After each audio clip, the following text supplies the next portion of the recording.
Hi, everybody. Good evening and welcome here in the Independent School for the City. My name is Michelle Provoost.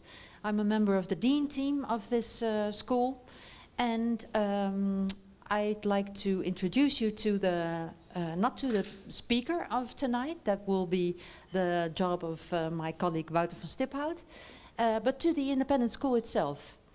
The Independent School for the City is a school for people who have already been to school, who already have a degree, who already have a profession, who already have a job or an office, but still who would like to continue learning or go back to learning, who are interested in learning new research methods or in becoming more strategic or in becoming better storytellers. And we are organizing a lot of courses and studios with this school on this location, ranging from 1 day to 3 months, so varied in length and varied in topic, a whole range. And the topics that we choose for these workshops are the ones that we think are relevant. So they have to do on a more sociological level with the super diversity of our cities, of Rotterdam in particular, but of all big cities in general. They have to do with systems of control and of crime.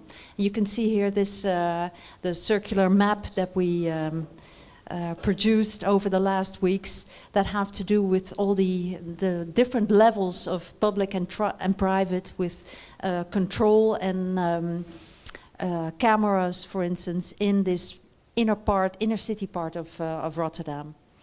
And one of the other topics is the Anthropocene, the age of mankind. And this is the workshop that we just finished, well, today actually. And that you can see some of the results hanging on over there, and the look boxes over there on the corner. They have to do with visualization of new economic models that could show a way out of the present climate crisis. So it's, you could say, an integral looking at these relevant world topics using Rotterdam as a pars pro toto. Here you see some images of these workshops. To make our program better, to improve it, to make it more relevant, we also like to hear from you. So friends of us are doing a survey, and if someone asks you, chef, make yourself known, if he asks you to some questions, then you know this is all for the best and to improve our program. Well, just to tell you about our program till the summer, we have the monthly schools out. The next time, of course, tonight we have Samir Bantal.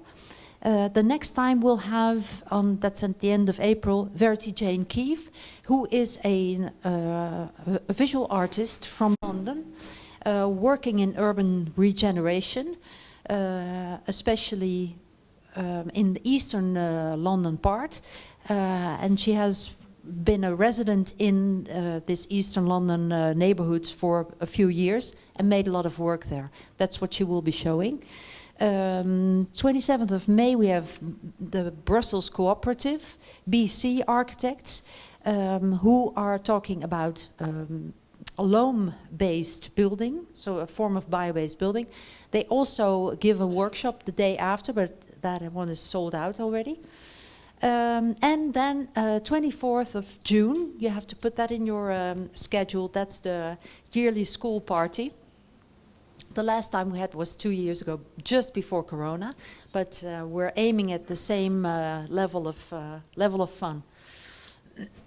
Then in 2 weeks' time, 14th, 15th of April, we have a weekend called Housing Futures, which is a cooperation with Het Nieuwe Instituut. And it builds on the Architecture of Appropriation project that failed architecture authors René Boer, for instance, have been involved with for a long time. And it is a weekend filled with talks and presentations about alternative housing strategies. And then at the last week of June, we'll have a workshop with Charlie Koolhaas. We call it research by photography. So it's not especially about the technique of photography, but about how to use photography to visualize the outcomes of the research. And we've done it before, for instance, with Ruben Dario Kleimier. And this is also going to be focused on Rotterdam, but kind of a more general theme of the consumer city, based on her assumption that Rotterdam is the most American city in the Netherlands. And then the last activity that we'll have before the summer holiday is the summer school, which we haven't defined yet what exactly we're going to do. Last year it was with Alfredo Brillenburg of the Urban Think Tank, and it was called Let's Be Real. It was also about alternative housing strategies. But yeah, just keep an eye on our newsletter or website to see what the summer school will be about. So that's the last thing before the summer, and then I give the mic to Wouter to introduce Samir. Yes. I always say it's a pleasure to introduce blah blah blah, but in this case there is it's true and from the heart and more personal. Well, it's Samir and I. We have known each other quite some time. We have not seen each other enough, so there's a little bit of a personal. A personal connection involved. I have had the pleasure to work with Samir when I myself was working at the Technical University in Delft, and Samir helped me as an associate professor, helped me set up together we set up the chair for design as politics. And it was interesting because when Samir and I first met, so Samir then went from, he was a property developer. And then, I mean, now every architect you see says that he's a property developer too. But back then, this is more than 10 years ago, it really was a kind of a courageous step to go from architecture, because then Samir had worked for a couple of years already at the Office for Metropolitan Architecture, to make the step into property development, and not to do it, but really within a large corporate property development firm. In that context we met, and after that Samir and I, we worked together, also together with Mike, at the TU Delft. And then afterwards, Samir had his own office called Studio Oblique, and rejoined OMA, where he is still working right now. And within OMA, Samir is the director of AMO, or AMO. Now I don't know how to what would be the most poetic way to say it. And AMO has always been, it has existed for some time now, but it always has been a very curious and enigmatic part of OMA, because first it's AMO was the think tank for OMA. So they did things like doing these enormous consultancy projects with the European Union, for example, and making this gigantic tent, circus tent, that represented the idea of Europe. So, but then AMO also started doing things that went in another direction. They did nearly classic architectural historical research. So they nearly stepped onto our turf. And there were wonderful books like Project Japan or Making Doha. These are really architectural, historical, archaeology nearly of modern conditions. And that is hopefully also something that Samir will talk about. AMO also became a kind of how do you call it? You could say a kind of a consultant to fashion businesses, to car manufacturers, etc. So it's the interest. What I hope, what I'm excited about tonight, is that Samir will talk about stuff, because I still have no idea what the hell is going on there. And so maybe we will end up either enlightened or even more mind-boggled than we were before with the exciting places that he is working in. So please, Samir. Thank you.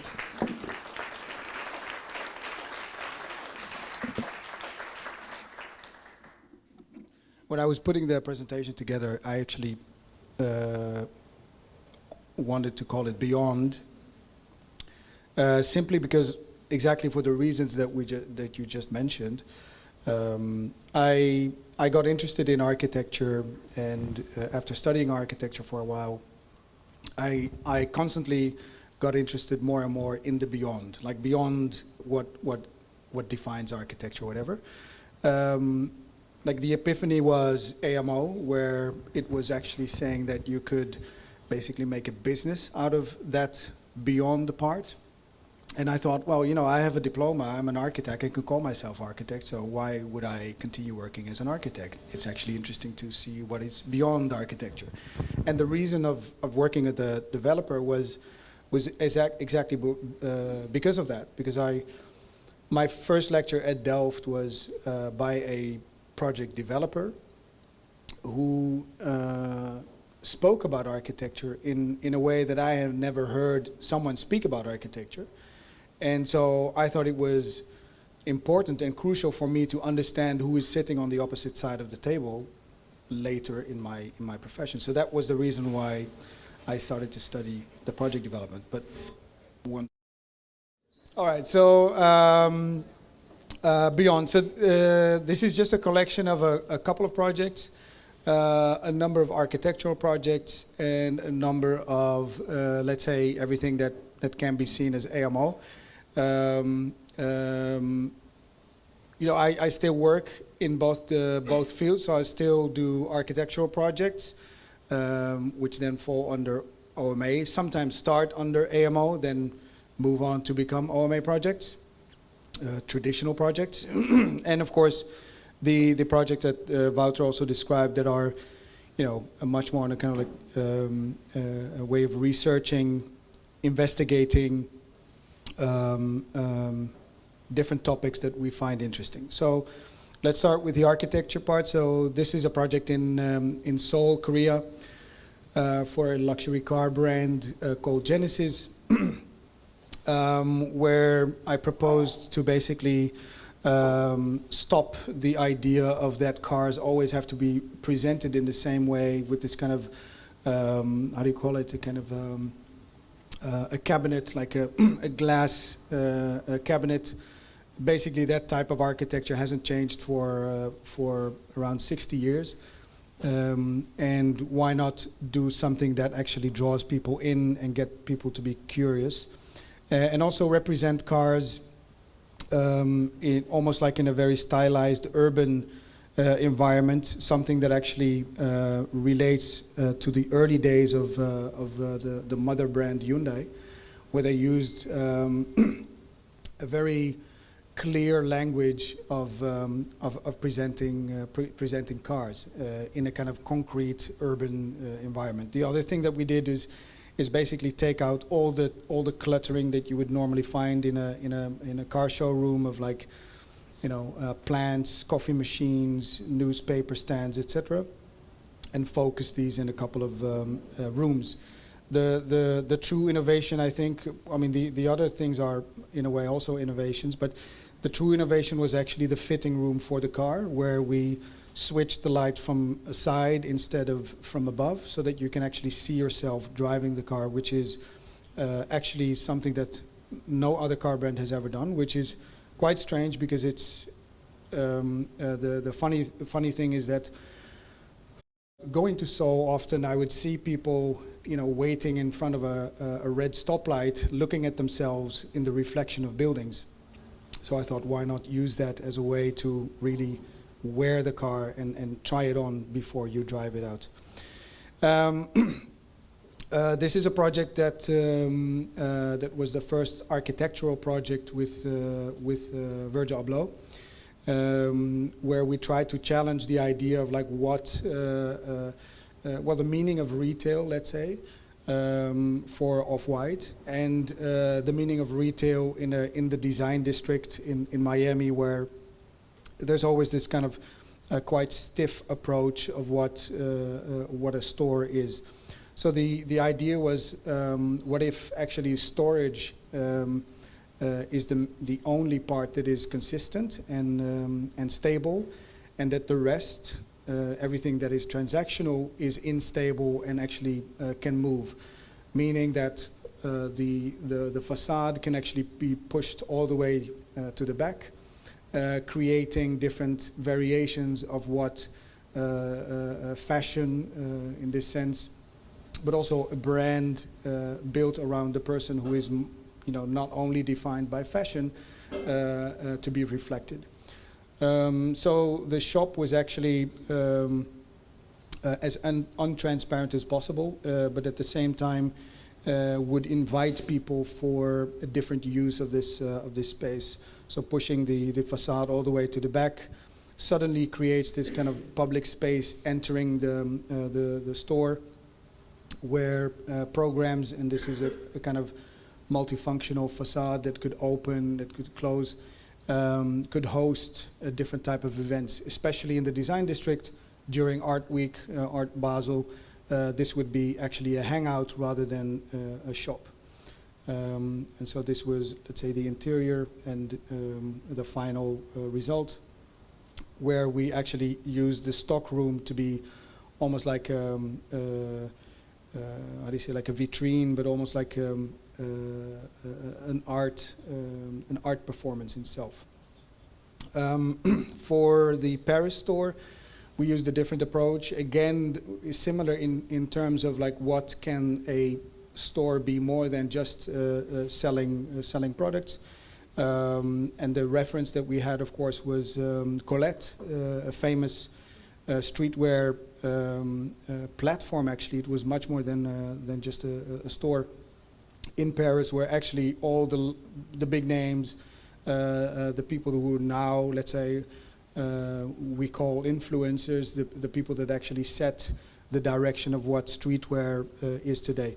And so, is there a way to fill that gap? Because Colette closed, and can Off-White, and especially this store, take that place in almost as an homage to Colette? And so the idea was to actually create a kind of collaged store, where we would use different forms of architecture or typical architecture of Paris. As you see here in the background, the courtyard, fenced off with almost like a garage setting. So this is the courtyard. This is the upper floor with a little homage to Sotsas. And the store in use. So during Fashion Week, for example, in Paris, this would be the place where actually interviews or media performances, like a pop-up radio show,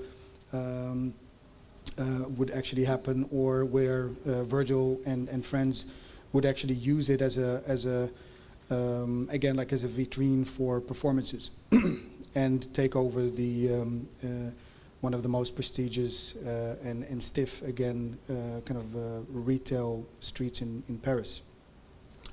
Back to Korea, this is a project for Samsung that is built of a couple of components, basically a back, a bone, a frame with two pieces, a kind of formal office space colored in gold or bronze, and a bottom part which is the store, the actual store, a flagship store for Samsung.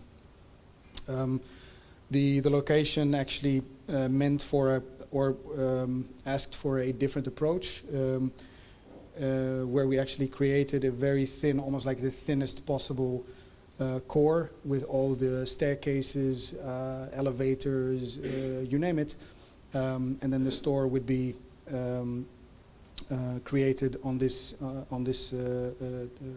T-crossing, creating the largest possible facade on that location. And the backside would actually be a beautiful kind of concrete slab. By coincidence, and this was not planned, but after, like in hindsight, one of the reasons why they loved it, Apple would be located next door. Then, like, there's several collaborations with Virgil that started actually around figures of speech. Of course, I was following him as the creative director of Donda, and I thought it was interesting because of his background as an architect that he chose actually a kind of path outside of architecture, but I still recognized, let's say, a kind of methodology or a way of thinking that I thought was interesting. So I invited him actually to work on a project after I heard that he was a big fan of the office. A project which I more or less knew that, you know, like it wouldn't get to like something built, but at least it would provide a kind of regular way of speaking, meeting, and thinking, and, you know, in a way, see what comes out. And so right after that meeting, he actually asked whether I want to co-curate and design the show, Figures of Speech. And so for me, that was also a way of trying to unravel and trying to dissect the person, Virgil Abloh, and the phenomenon of Virgil Abloh. And so for me, the question is much more, what is Virgil Abloh than who is Virgil Abloh? Which is, you know, like, you know, in the end, like, he also became a very good friend and a frequent collaborator. But so the meetings in Paris we would have were around, let's say, the Figures of Speech show at the MCA. He had never done a show before, so he didn't know like how to put together an exhibition. You know, where do you start? And we've done quite a couple that, you know, that there is an approach, there is a methodology, and there is definitely also a kind of affinity in language that he thought was interesting because it was, you know, kind of this kind of collage methodology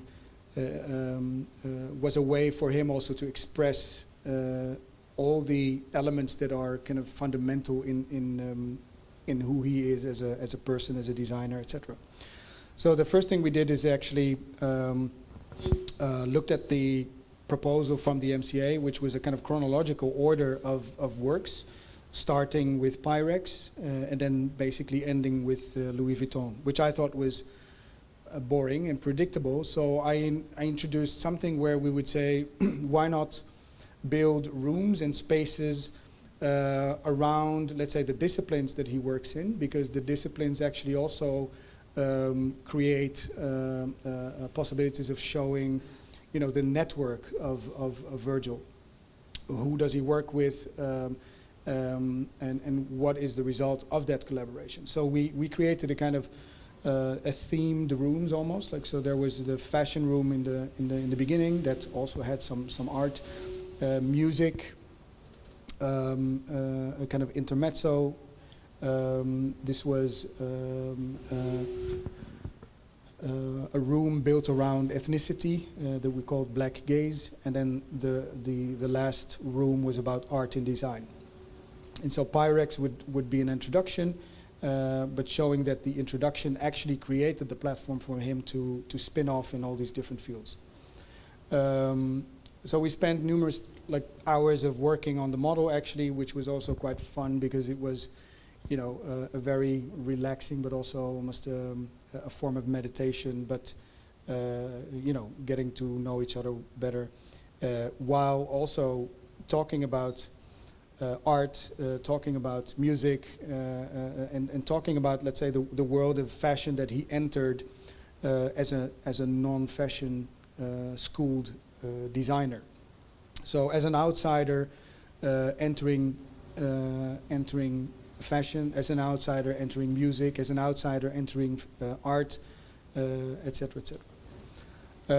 So, you know, we compiled the works on the basis of things that he had done in the past, but also a number of new works like this that came out of a conversation about in what way would you bring, let's say, the urban condition and your urban life inside the museum. But also artifacts used in the fashion shows or during his DJ sets or his collaboration and this kind of Grammy-winning design for the Yeezy album. And one thing, of course, that in Black Gaze was an interesting point was that when the MCA basically proposed to do a kind of chronological order, in my opinion, that actually almost flattened the idea of him as a black designer, as a black artist, as a black architect, who constantly basically is how do you say, welcomed with this feeling, and whether it is in the world of fashion or whether it was in the world of architecture. So we gave it a central place in the exhibition, using the language, but also using artworks, where he, in a very subtle way or non-subtle way, tried to provoke a kind of discussion about the role of race in art.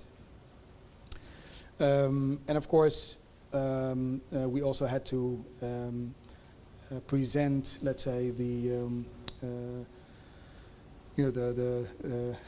art pieces that definitely would attract a lot of sneakerheads.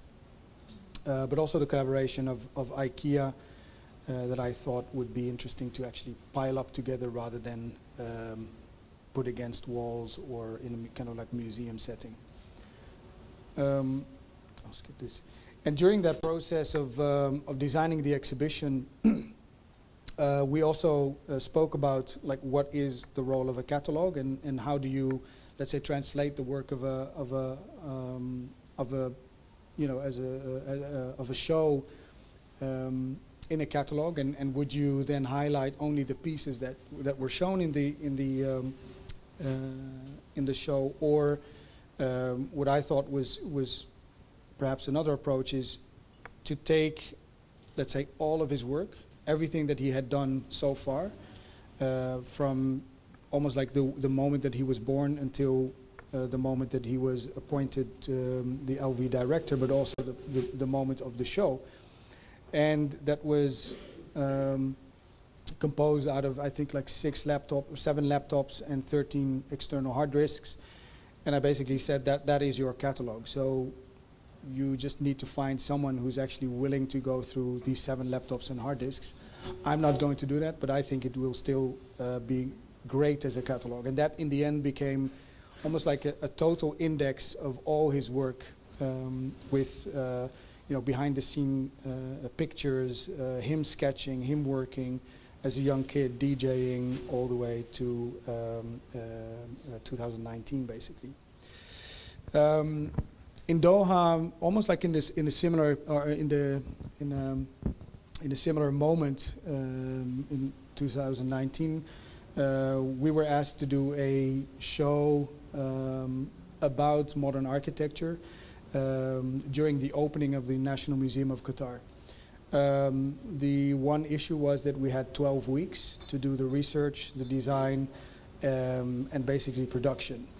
So we immediately started with actually trying to kind of grasp what the archive is, which was non-existent. We looked at documents, also almost non-existent. So what we did is actually retrieve as much information through speaking to people. And then by speaking to people, trying to, let's say, rebuild the narrative of what Doha and the meaning of architecture in Doha is. So we mapped out all the, let's say, the decision makers from very high level to, let's say, not high level, but people who were on the ground working daily on, let's say, translating the ambition of the country. And that meant endless hours of interviews, speaking to people about like what their role was, from architects to planners. And often what we saw was that people never had a kind of background in architecture or in urban planning, but still were given the position to be, responsible for planning. And in some cases, we also we met people, very colorful figures who almost single-handedly were responsible for the concept of soft power in a country that was always considered to be, an oil and gas emirate.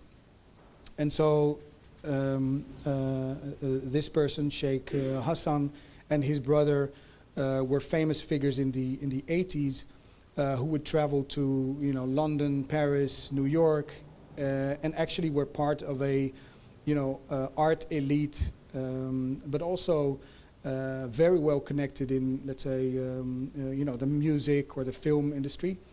And by doing that, brought a number of, let's say, brought actually modern art to Qatar. And almost single-handedly, well, with two brothers then, were responsible for, let's say, the Museum of Islamic Art to be founded in Qatar, and other countries in the region becoming more interested in modern art than only the classical or traditional art. Anyway, so what we did is actually, with these numerous conversations, try to retrieve where the archives would be. And of course, even the archives were not consistent, so we had to find bits and pieces from different people. And we composed that into a kind of digital archive, but also a physical archive, because, let's say, a model for the library by Isozaki was actually lost, and we found it in one porto cabin somewhere along the Corniche, because someone pointed us to go there. And so we literally did, like, almost like a modern archaeology kind of like type of research in retrieving all this information. Shell was a very important, played a very important role, because they were, together with British Petroleum, one of the very first companies who started to document, daily life in Qatar. Interestingly enough, there used to be apparently much more interest in the country then than now. But so, like the whole process of fabrication, which also always means large groups of people from all different parts of the world working together. So a Nigerian foreman with people from India, Bangladesh, Sri Lanka, listening to kind of the tasks for the day. And by doing that and actually working together, a lot of people working with different languages, we were still able to manage to get this show done in 12 weeks. Where we created this kind of panorama view of 50 years of architecture, and we sliced, let's say, the production of architecture into different decades, connected to leaders.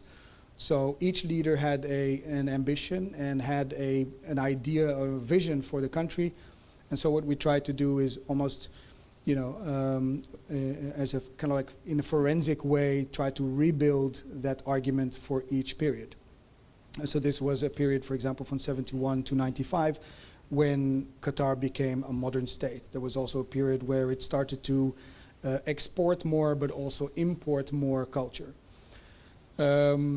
This was open in time for the opening of the National Museum, done by Jean Nouvel, for example. And these were like, this was an artifact that we got by actually just looking literally in all, in a porto cabin. But we also found, where is it, like the this painting by Zaha, which was the competition entry of the National Museum, the Islamic Museum, at the house of Sheikh Hassan, who got it as a present for hosting her or doing the competition. So it was like a lot of coincidences and a lot of groundwork and researching and finding these beautiful pieces.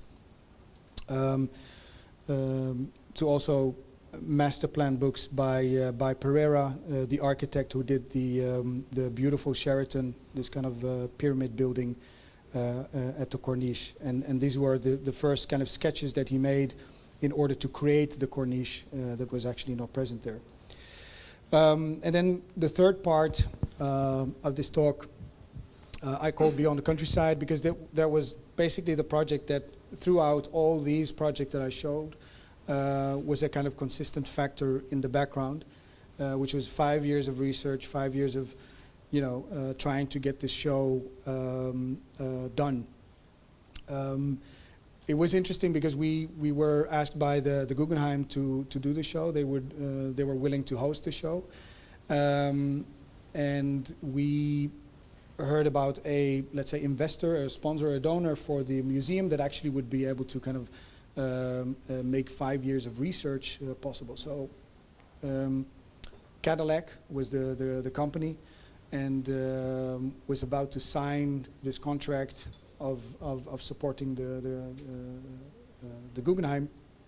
And the day that we would, after a year and a half of basically speaking to this head lawyer of Cadillac, I got finally the deal, so I was super happy, went on a honeymoon, came back, and instead of a contract, we got a letter, we're pulling out. So, but still we had already kind of like put people in motion to do, to start the research, and like large groups of people. So we had to come up with a very quick idea, which was, let's use the money that was actually supposed to go to build the exhibition, split it in half, you give us half, we continue the research, and by doing that, we will also take the responsibility of finding new donors. And so basically 5 years long of doing research, but also finding 5 years long finding donors, we actually managed to do the show in time in New York.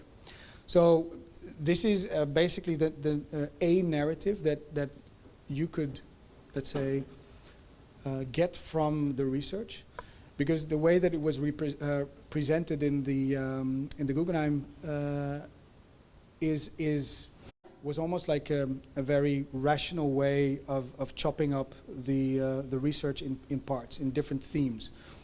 But the interesting thing for me was that the longer I was, let's say, the longer I moved away from that initial moment, the longer I could actually rethink what maybe the actual meaning of that research was.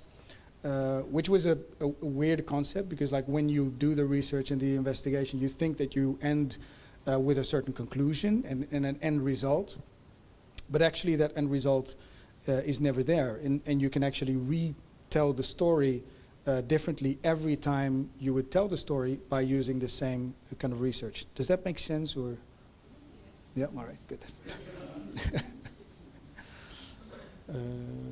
Yes. Salt Bay.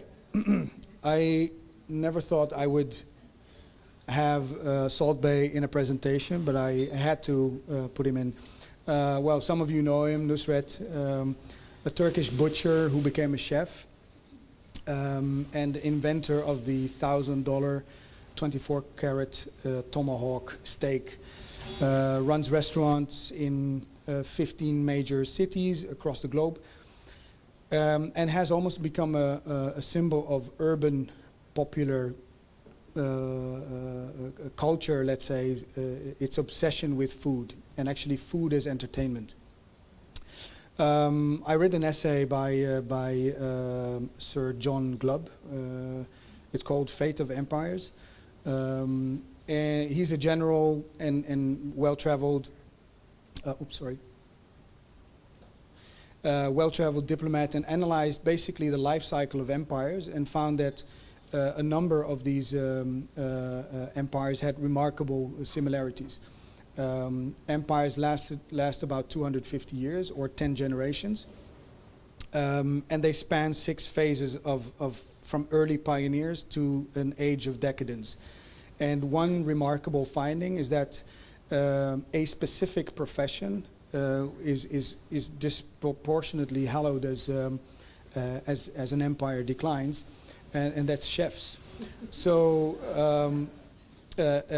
chefs in all these empires became celebrities, which also in a way shows our total disconnect with food, its origin, its value, and according to Glob, actually a symptom of a society in decline. Which means that actually, maybe not directly, but maybe indirectly, it kind of explains the, our almost like seemingly kind of a deafness to cataclysmic events, a rapidly changing climate on our doorstep, urging us to really dramatically change our ideas about urban-centered life.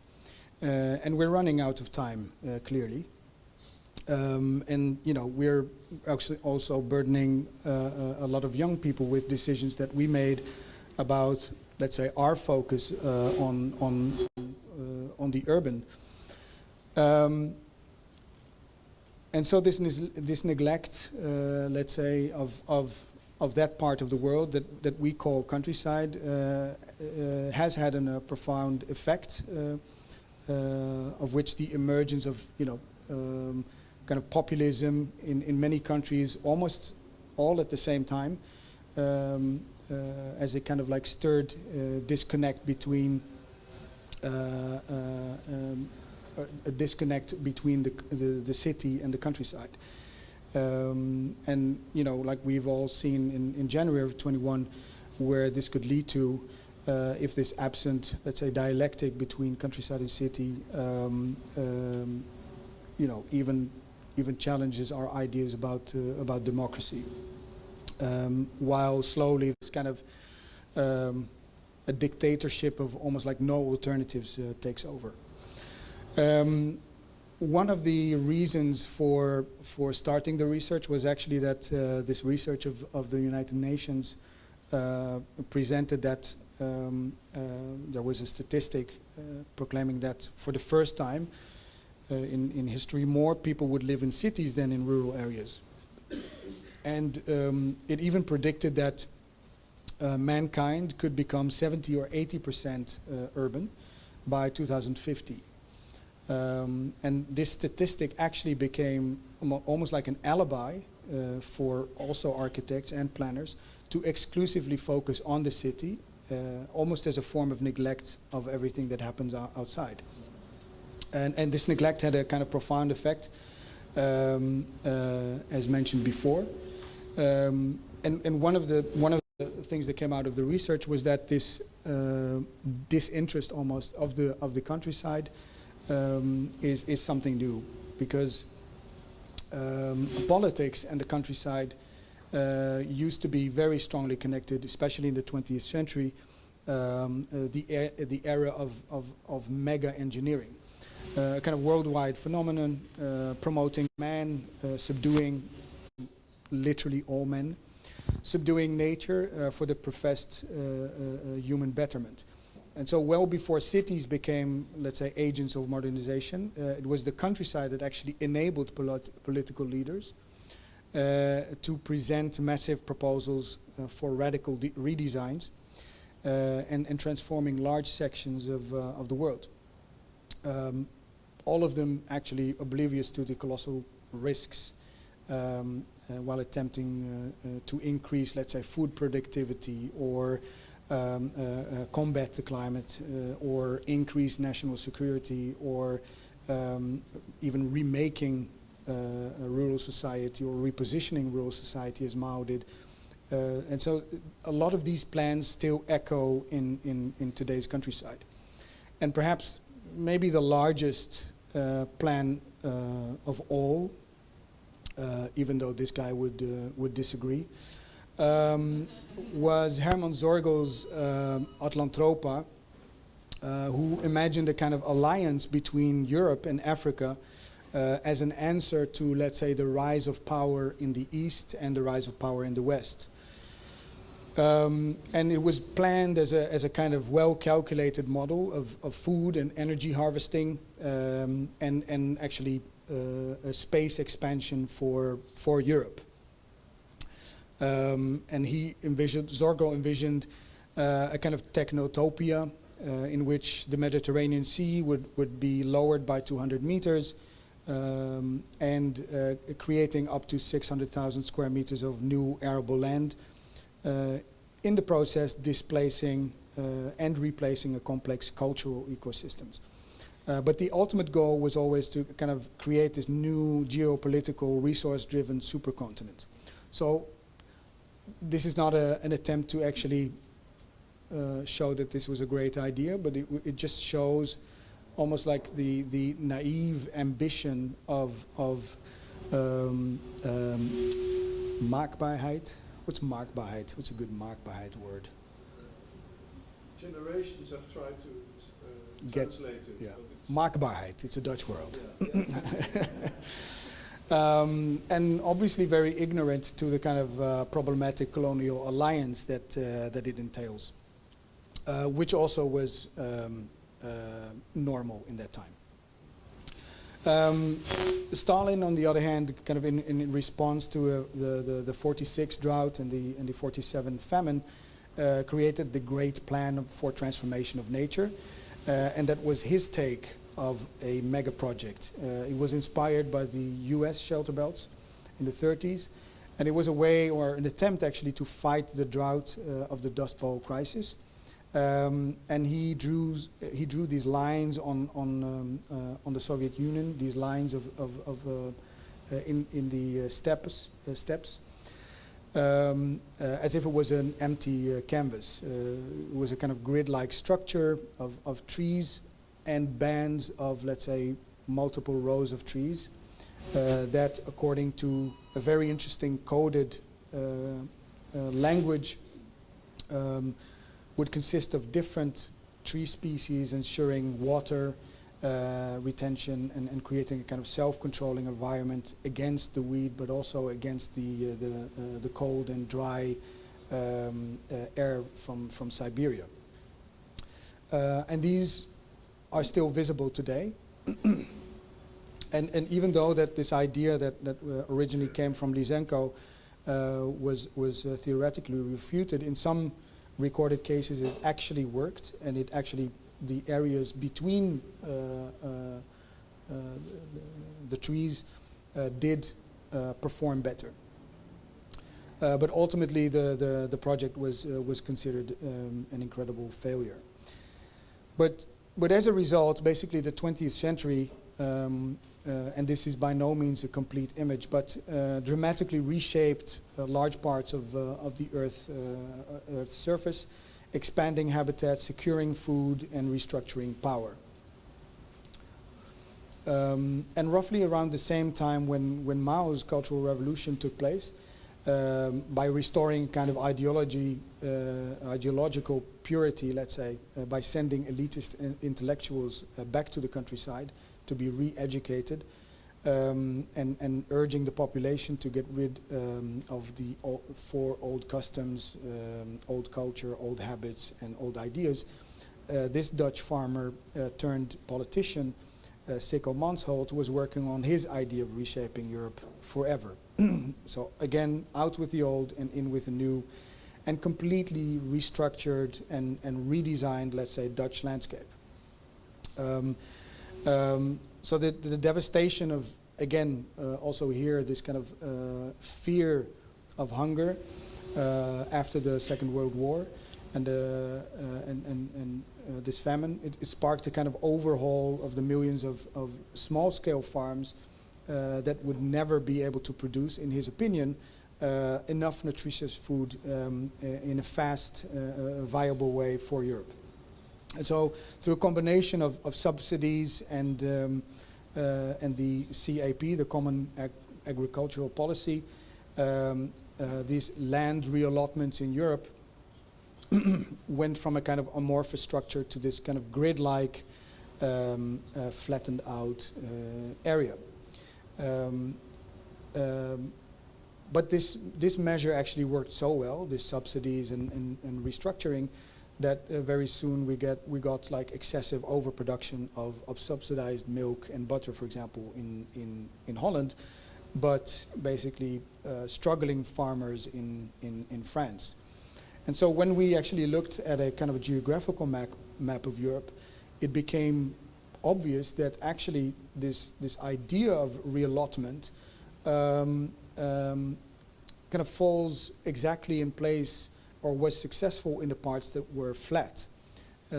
So it was actually a kind of a proof from Mansholt that it worked in his own country, you know, not knowing that actually it wouldn't work in other countries because they had a three-dimensional form of a landscape.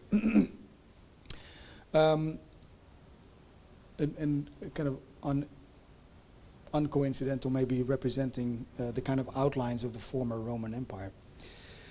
So in '72, the Club of Rome publishes this book, The Limits of Growth, and Mansholt experiences almost like a Damascene kind of change of heart. And in a letter to the president of the European Commission, he proposes a kind of radical shift in development. And his kind of thorough blueprint, in retrospect, is a kind of visionary document that shows that more than 50 years old. These kind of lucid political proposals were circulating in Brussels that could have addressed, let's say, the mistreatment and exhaustion of the globe as we know it today. Shortly after, of course, Mansholt retires from his political career and retreats in more humanistic associations. And then this kind of transatlantic model inspired by the Chicago school thinkers was paving its way for a kind of unworried expectation that basically one kind of civilization, Western, metropolitan, capital-oriented, somewhat agnostic, should be the template for a kind of global development for eternity. And of course, like this push for, or this kind of fueled by, let's say, capitalism, this the idea of feeding humanity in a sustainable way against lower cost became the single kind of focus point. And it mirrors, of course, this programming and chasing the myth of a kind of perpetual growth in the similar way that Mansholt's intervention did, but ignoring the diversity of farmland, the type of farms, and introducing actually a tremendous kind of inequality in who is responsible for our food.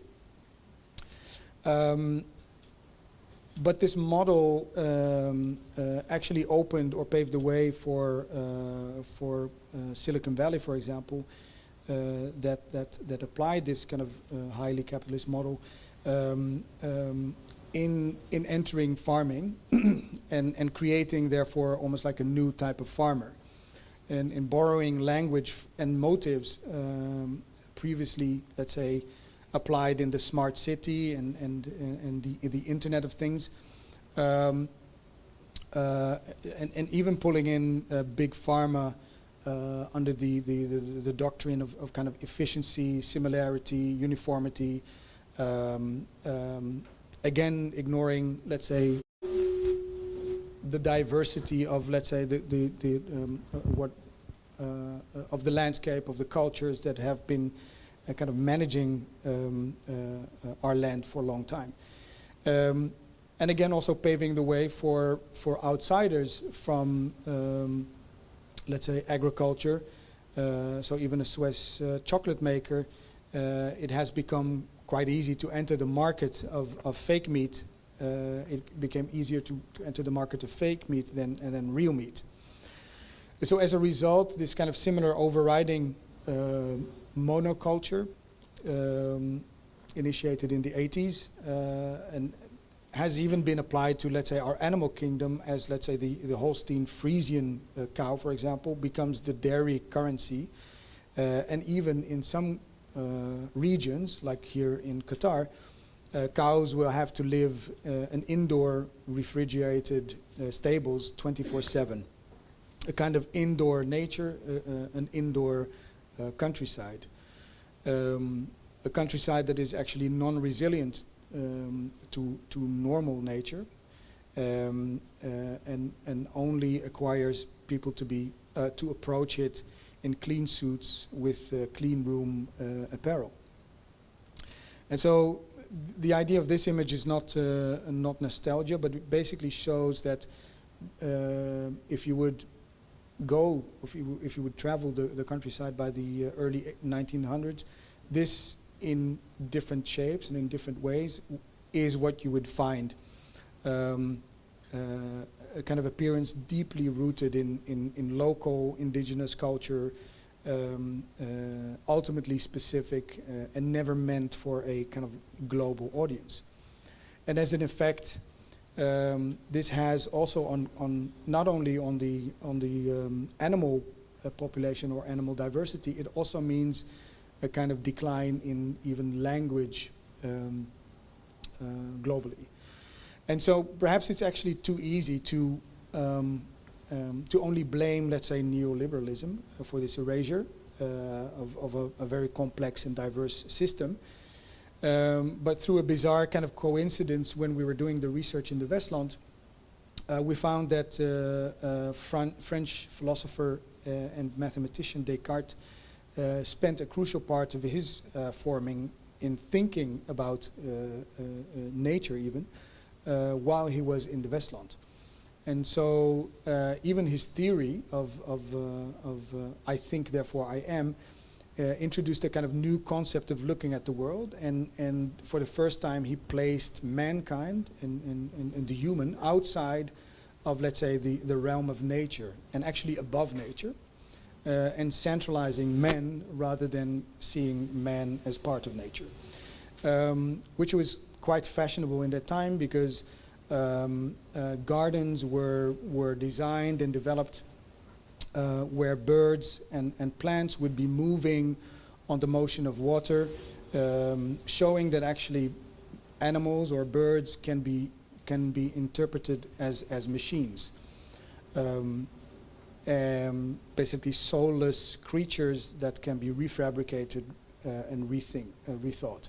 And this hasn't changed actually since that moment. So like the automaton from that time, animals for food can be reprogrammed, re-engineered, redesigned to address this increasing need for modern urban food. And so next to the kind of like philosophical reasoning, I think the idea of Descartes centralizing man continued with this kind of mathematical approach and placed everything almost within this kind of mathematical concept of x and y coordinates, which offered a starting point and offered a kind of vectoring of anything, but also being able to encompass or harvest, let's say, everything that falls within that grid. But at the same time, it enabled a kind of abstraction and an erasure almost of myth and meaning. And so it was here basically in this Dutch countryside that shaped his thought and sharpened his rationale about, you could say maybe modernism, of this idea of individualism that resulted in a model that puts man in center rather than God. And of course, by that time he actually said, oh no, but still there is God above us, just simply not to be killed. But he was fascinated that the Dutch could actually create land from water through this ingenious grid-based system.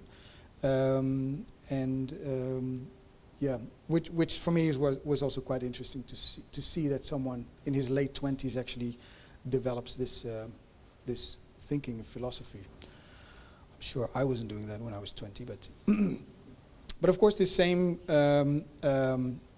approach of putting man in the center, but also projecting almost this constant kind of mathematical view of the world, actually has no boundaries and it doesn't have to be restricted to this planet. But as a result, I think flatland specifically has become the kind of ideal kind of Cartesian currency. Flatland for energy, flatland for cattle and food, a kind of perfect alliance between food and data here. So a data center on the left, a greenhouse on the right, 40 minutes from Amsterdam. So this countryside became much more a kind of urban condition, a canvas to accommodate this kind of radical thinking, much more radical than any urban concept. And so this idea that the countryside actually enables you to imagine futures unthinkable, of an unthinkable scale, even for urbanists, a kind of abstracted sublime architecture. And of course we all know the super studio type of architecture that has been kind of plotted around in parts of Silicon Valley. An urbanism of an unthinkable scale, but also constructed without architects and planners, creating kind of very radical interiors meant for machines and basically where human presence is redundant. And this similar form of architecture actually appears or reappears in places where we produce our food, and organized in this kind of endless grid of soilless cups, so there's no soil even needed, neatly manicured with gloves, no soil, no bugs, no pesticides, no herbicides, the new organic. And it seems almost as if we are trapped in our own version of the future. So this kind of factory farms of manufacturing food is not a new concept. It's been around for a very long time, and maybe even started with Descartes' ideas.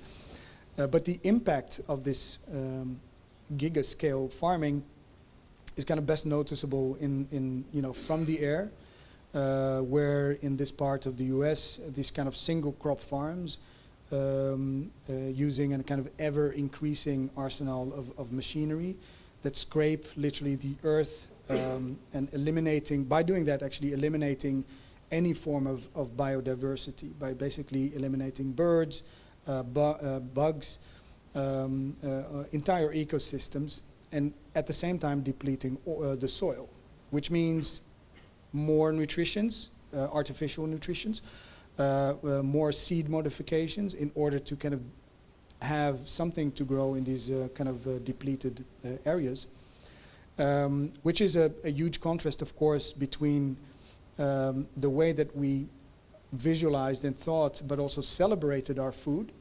and natural conditions as rain, sun, and air were part of food. And in these kind of completely Cartesian conditions, there is no space for sun, no rain, no air, and no dirt.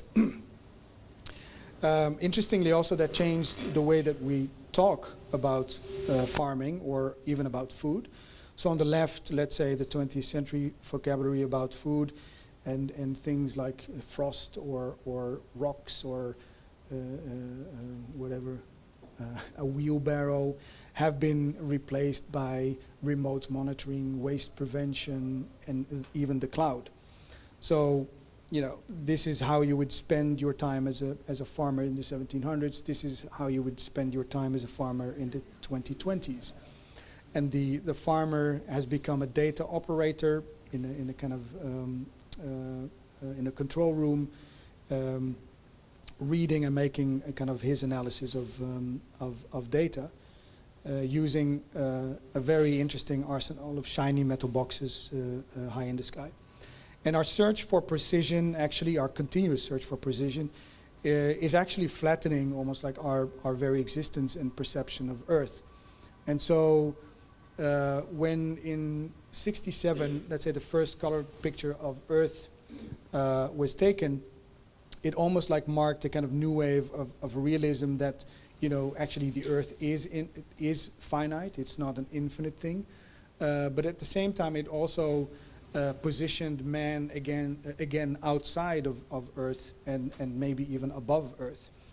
And so basically when in this tiny globe-shaped pathogen kind of halted everything, it actually showed how incredibly vulnerable and fragile this system is that we have created. I'm going to the closing part. How much time do I have actually? I see people nodding. They're like falling asleep. Yes, No, I'm falling asleep. So. What? 10 minutes? 10 minutes, okay. Yep.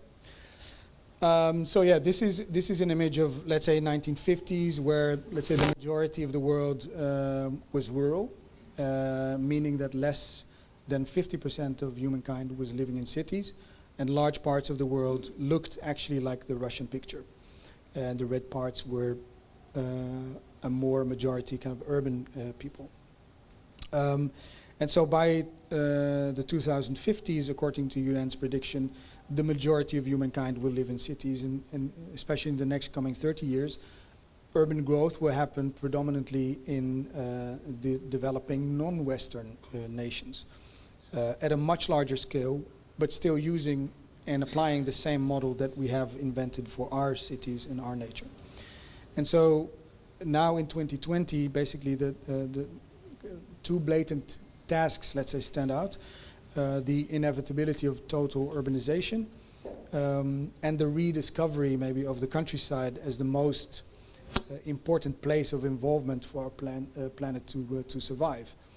And so what we did with our research was actually collect a number of stories, a number of almost like, I wouldn't say solutions, but transformations or ideas or approaches that perhaps could or I actually signify, let's say, what is wrong with what we're doing, but in some cases actually provide an answer.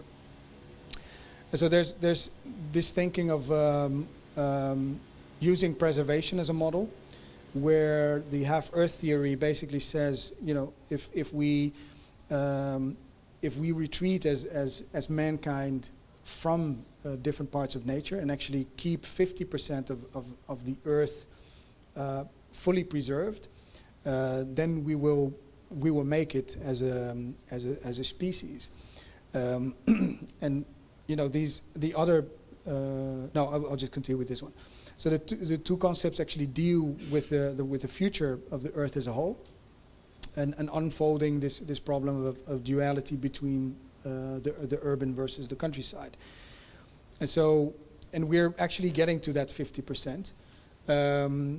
And also, like the US, for example, has joined this country by jumping on the, let's say, the 30% bandwagon. But it's actually the same kind of perhaps even binary, maybe Cartesian idea of right, wrong, left, right, inclusive, exclusive.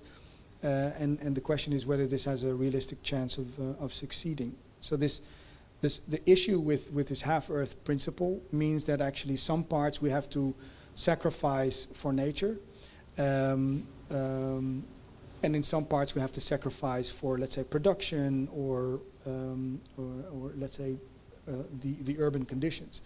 But the problem with this map was that actually the countries that are now suffering from this kind of urban pressure are going to be pressured even more.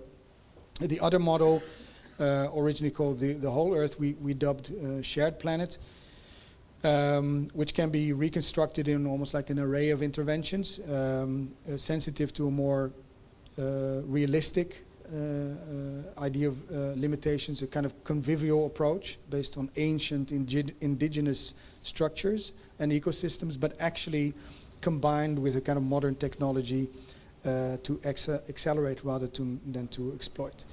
And so, one, in my opinion, very interesting figure is Vandana Shiva, who basically tries to refute every idea of, or actually promote a kind of open source seed bank that is built much more on a kind of geographical and climate diversity and resilience, rather than patented seeds and resilience, patented seeds only for yield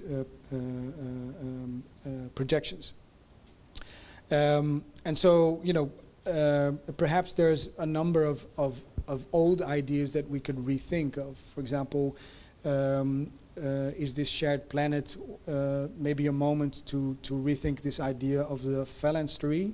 It's not a city, it's not a village, but much more a kind of network of palaces where people work, live, and farm in a kind of collective organization with a limit of 1,600 people. But perhaps we should take seasteading serious, the kind of libertarian answer of basically jumping ship and retreat on sea, refuting government in its totality.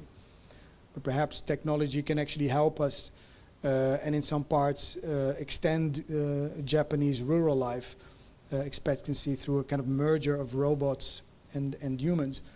Or maybe humans should completely retreat from the countryside and leave nature up to robots, because robots are actually more humane than humans, as robots apparently through AI can discover whether a sheep is happy or sad, or whether it's in pain or not. And perhaps robots actually can observe and intervene and preserve, therefore, more discreetly. This is a Cartesian table that we found in Wageningen, which is an interesting kind of test bed for plants. Ultimately, we asked, like, you know, will you develop a kind of super forest in time, kind of perfecting the photosynthesis? Because this measures photosynthesis in plant leaves, and it is able to actually, or that's what they claim, to increase photosynthesis with 50%. And should this Cartesian idea accelerate even more, creating this kind of let's say, by endless repetitions in shorter amounts of time, crack a kind of source code of life, and are plants happier in this plant metaverse? One other discovery that we did was in Wageningen University, where they're experimenting with this idea of pixel farming, almost like a perfected form of nature, maybe, where different crops are basically next to each other, creating a much more diverse, but actually a much more better yielding nature, which is not a new phenomenon, but is actually something very ancient and used in different parts of the world for thousands of years. And actually, perhaps even the rainforest of the Amazon, as new research shows, was built in that way. So whatever idea we have of pristine nature maybe is not even pristine, is actually man-made. Other questions that we got from this research was, like, should we reanimate empty parts of Europe with people who fled their homes, continuing large parts of Europe that are completely emptying out, injecting it with new ideas, creating a countryside in flux rather than an emptying countryside? Should we re-authenticate parts of it? Should we think of a streaming form of countryside? And perhaps we should even look at Africa as an alternative for this kind of neoliberalist model of the megalopolis through a kind of fine network of villages. And bypassing, sorry. Okay. Bypassing the kind of disenfranchising forms of banking, in which you now can actually bank directly from person to person, and you don't need to travel to the city to do your banking. And maybe it's also time for many of us to actually return to the countryside, and by 2050 all become farmers again.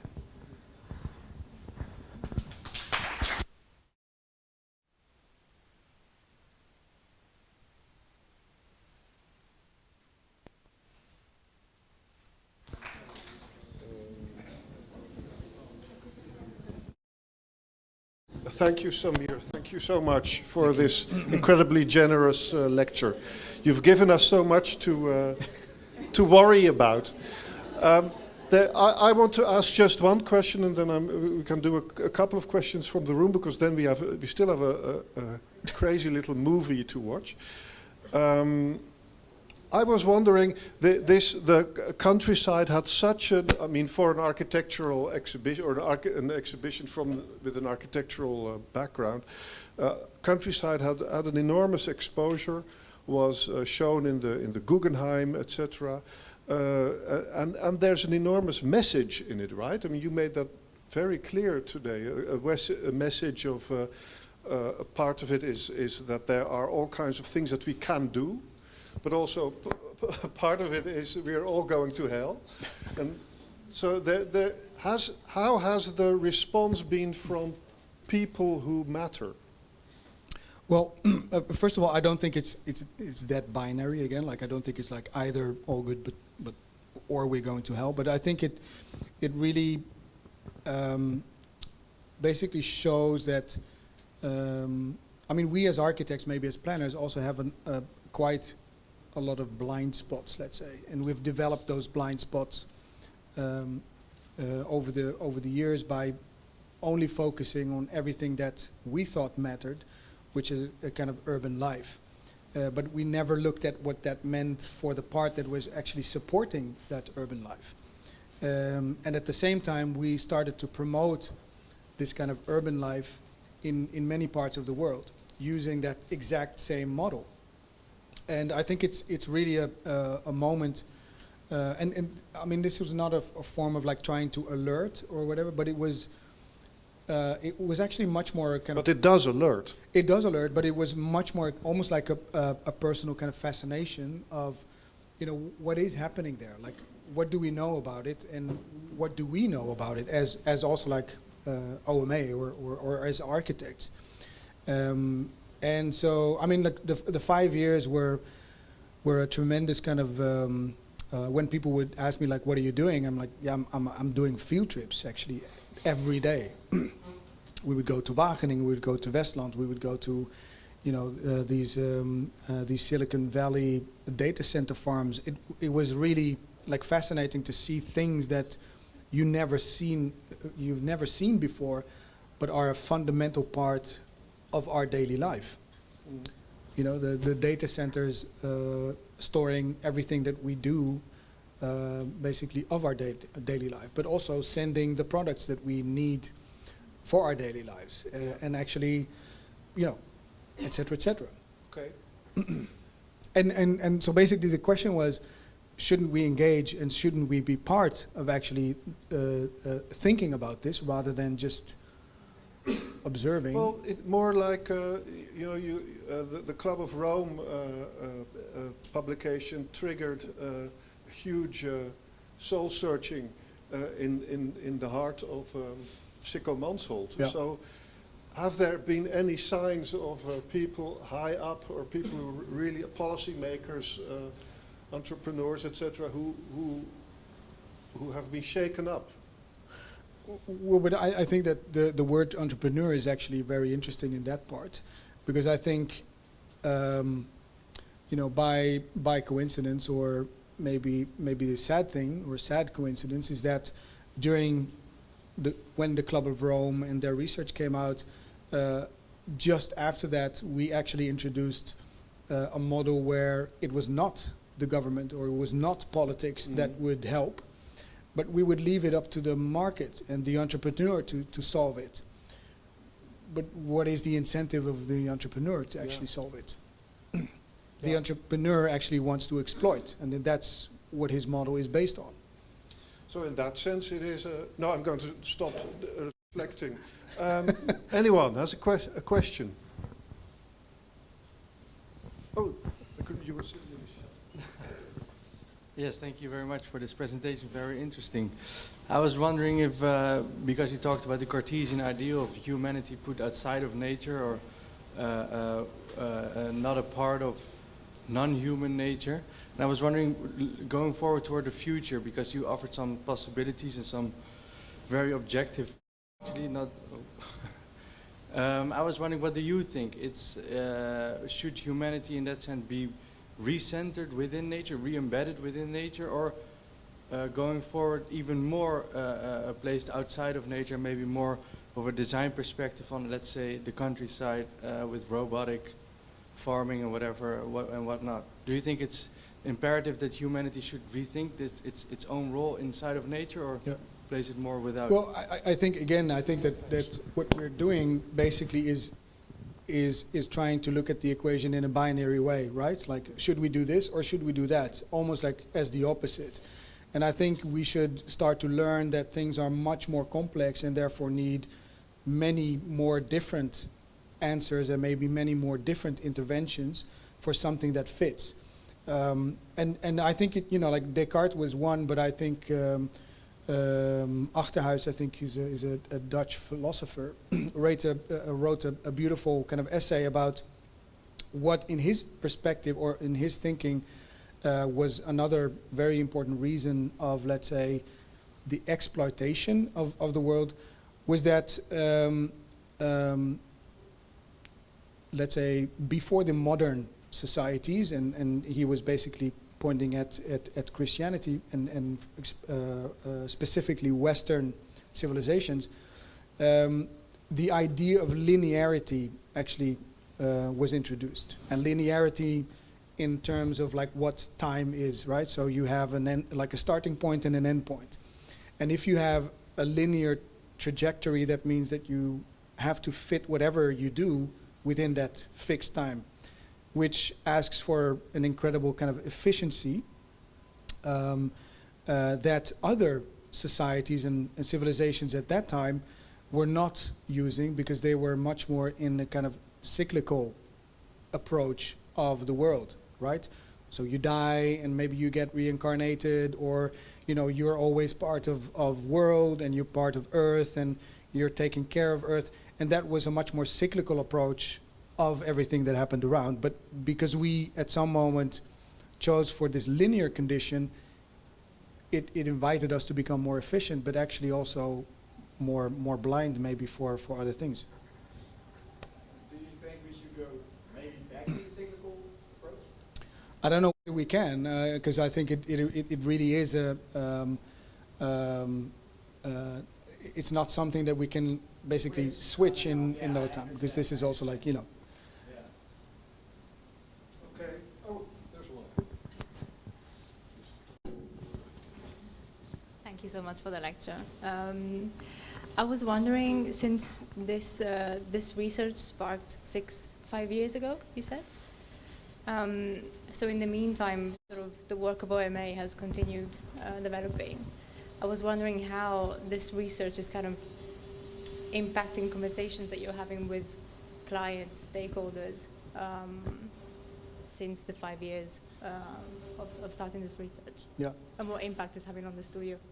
Well, interesting question, because I think that what it did do is that we constantly, of course, like with the whole research in the back of our heads, either see these kind of connections or can contextualize whatever conversation we're having. So like one thing, for example, of course, like, this was 5-year research, but we've done other researches about, for example, energy. And so recently, a big kind of institute, I think they're called Netbeheer, reached out because they saw this research, but they also saw the other research, and they actually connected these things and said, it is time that we also think about energy in a different way, and maybe in a much more radical way than we have always done so far with, like this is electricity, this is, but maybe there needs to be a much more holistic approach to it. So I think in many conversations, not in all, but in many conversations, it is part of contextualizing what we're doing. And it also, I think in a way, also questions some projects that we're doing. Like, should we maybe not engage much more in a kind of agricultural field? And so there's a kind of now a close connection to Wageningen, where we're trying to, start a kind of like larger a research project. But yeah, so again, like it's not something like where I can pinpoint exactly what has changed, but it's definitely always part of our thinking now. Thank you. One last remark. It's interesting, this question, because I myself also have asked this question, and not to want to expose my age or anything, but I asked it 25 years ago, I think, when Rem was giving, I think not just me, I mean many people. I think this has always been one of the most idiosyncratic parts of OMA as a culture, that there was always this research and projects going on at the same time, and it was always kind of a mystery how they influenced each other, you know. And I think so. I think everybody who has given lectures for OMA has always been having to do, and we, as partaking in these lectures, have always wondered about it. So I think it's interesting how this strange tension is still very relevant. Anyway, thank you very much, Samir. Thank you. Thank you. Shall we give another big hand?